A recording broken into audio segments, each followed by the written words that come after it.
Hello, I've made a plasticine boat out of a lump of plasticine.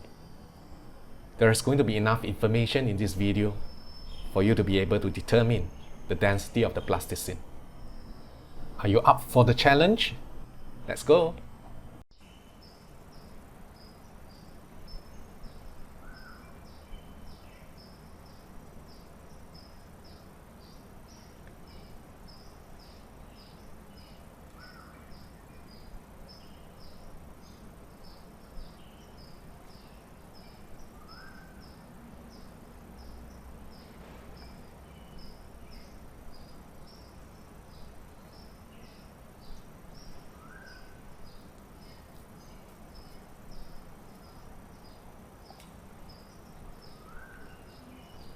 So, what is the density of the plasticine?